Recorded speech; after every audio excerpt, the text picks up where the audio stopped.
नमस्कार विद्यार्थियों। तो चलिए आज की क्लास हम लोग शुरू करते हैं और इतिहास के एक बहुत ही महत्वपूर्ण दौर आदिकाल के साहित्यिक तथ्यों को विस्तार से जानते हैं। ये वो दौर है जिसने आने वाले हिंदी साहित्य की नींव रखी। तो आज हम क्या क्या देखने वाले हैं?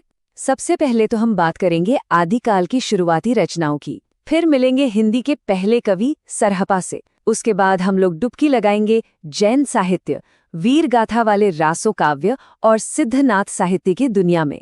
और आखिर में देखेंगे कि उस समय के आम लोगों का साहित्य यानी लौकिक साहित्य कैसा था। तो चलिए शुरू करते हैं।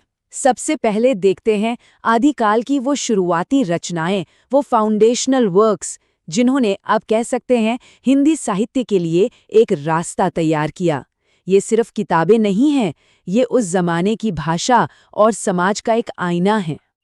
देखिए, इस दौर में ना स्वयंभू जैसे कवियों का योगदान मतलब कमाल का है। उनकी जो रचनाएं हैं पाउमचर्ये और रिठनेमी चर्यू, ये अपभ्रंश साहित्य की एक बहुत बड़ी धरोहर हैं। अच्छा, अपभ्रंश क्या है?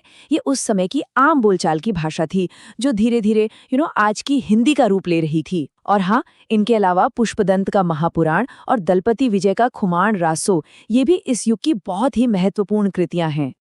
अब इसी परंपरा को आगे कौन बढ़ाता है?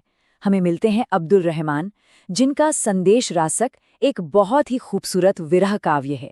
और फिर एक और बड़ा नाम आता है हेमचंद का। इनका व्याकरण ग्रंथ शब्दानुशासन और कुमारपाल चरित भाई अपने समय में बहुत ज्यादा इन्फ्लुएंशियल थे। अच्छा, अब आते हैं एक बहुत ही खास व्यक्ति पर, एक ऐसी शख्सियत जिन्हें कई बड़े बड़े विद्वान हिंदी का पहला कवि मानते हैं। जी हाँ, हम बात कर रहे हैं सरहपा की। हाँ, तो राहुल सांकृत्यायन जैसे बड़े स्कॉलर्स का मानना है कि लगभग 769 ईस्वी के आसपास जो सरहपा थे वही हिंदी के पहले कवि थे। और मजे की बात यह है कि वो सिर्फ पहले कवि नहीं थे, उन्होंने ही सबसे पहले दोहा और चौपाई जैसे छंदों का इस्तेमाल शुरू किया था। सोचिए, वही दोहा और चौपाई जो बाद में तुलसीदास और कबीर की कविताओं की पहचान बने। तो एक तरफ तो ये वीर गाथाएं चल रही थीं, लेकिन साथ ही साथ आदिकाल में एक और बहुत जरूरी साहित्यिक धारा बह रही थी, और वो थी जैन साहित्य की परंपरा। चलिए देखते हैं कि इसने उस दौर को कैसे शेप किया। इसमें एक नाम आता है श्रावकाचार का, जिसे देवसेन ने लिखा था। इसे ना हिंदी साहित्य की पहली ऑथेंटिक रचनाओं में गिना जाता है। इसमें है क्या? इसमें गृहस्थ जीवन के जो सिद्धांत है मतलब श्रावक धर्म, उसको बहुत ही सरल भाषा में समझाया गया है। जैन परंपरा में तो खैर बहुत सी बेहतरीन रचनाएं हुई हैं, जैसे शालिभद्र सूरी की भरतेश्वर बाहुबली रास। इसे हिंदी का पहला रास काव्य भी कहते हैं। रास काव्य का मतलब ऐसी रचनाएं जिन्हें गाया जा सकता था और जो ज्यादातर धार्मिक कहानियों पर आधारित होती थीं। और हाँ, इनके अलावा आसगुकवि और विजयसेन सूरी का काम भी बहुत महत्वपूर्ण है। चलिए अब चलते हैं वीरों के युग में। हम बात करने वाले हैं रासो काव्य की। ये एक ऐसी शैली थी जिसकी पहचान ही वीरता की बड़ी बड़ी कहानियों मतलब एपिक टेल से होती थी। ये देखिए, यहाँ कुछ सबसे प्रमुख रासो काव्यों की लिस्ट है। इसमें 9वीं सदी के खुमान रासो से लेकर 12वीं सदी के बीसल देव रासो तक सब हैं। और हाँ, सबसे बड़ा नाम चंदबरदाई का पृथ्वीराज रासो। ये सारी रचनाएं उस जमाने की वीरता, युद्ध और प्रेम की कहानियां कहती हैं। और पृथ्वीराज रासो के बारे में एक बात जाननी बहुत जरूरी है। ये सिर्फ एक कविता नहीं है, बल्कि इसे हिंदी भाषा का पहला महाकाव्य माना जाता है। मतलब सबसे बड़ा और सबसे ग्रैंड काव्य। ये वो किताब है जिसने आगे आने वाली पीढ़ियों के लिए एक स्टैंडर्ड सेट कर दिया। रासो काव्य की ये परंपरा यहीं नहीं रुकी। जगनिक का परमाल रासो, जिसे हम आल्हा खंड के नाम से भी जानते हैं, अरे ये तो आज भी उत्तर भारत के गांव-गांव में गाया जाता है। इसकी गूंज आज भी जिंदा है। इसी तरह भट्ट केदार और मधुकर कवि की रचनाएं भी बहुत खास हैं।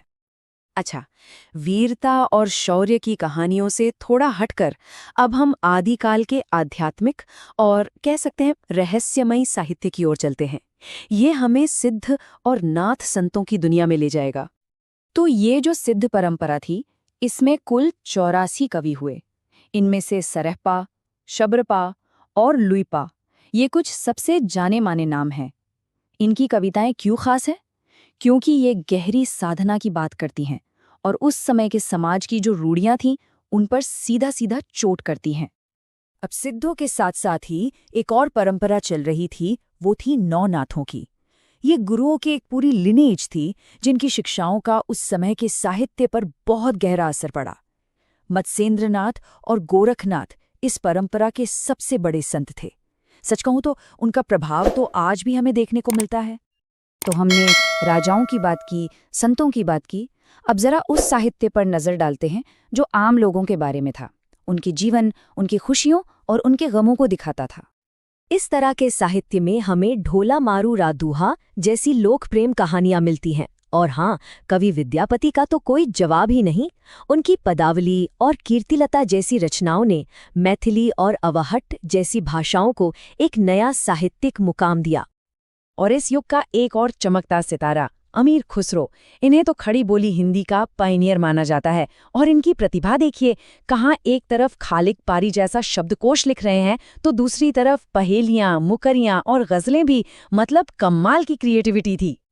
तो अब जब हम इन सबको एक साथ देखते हैं तो एक बड़ा सवाल मन में आता है ना, कि आदिकाल का ये इतना विविध साहित्य, कहीं वीर गाथाएं, कहीं रहस्यवादी कविता, कहीं लोक कथाएं, ये सब मिलकर हमें उस समय के समाज के बारे में क्या बताता है? उनके मूल्य क्या थे, उनके संघर्ष क्या थे, वो सपने क्या देखते थे? विद्यार्थियों, यदि ये वीडियो आपको उपयोगी लगा हो तो इसे लाइक करें, अपने दोस्तों के साथ शेयर करें और ऐसे ही ज्ञानवर्धक वीडियो के लिए हमारे चैनल साहित्य प्रकाश को सब्सक्राइब जरूर करें। आदिकाल की इस यात्रा में हमारे साथ शामिल होने के लिए आपका बहुत बहुत धन्यवाद। अगर आप लोगों को ये वीडियो पसंद आए तो आप लोग लाइक एंड सब्सक्राइब जरूर करें और हाँ, बेल आइकन भी जरूर दबाएं। अगर ऐसे ही वीडियो और चाहते हैं तो आप लोग कमेंट जरूर करें। धन्यवाद।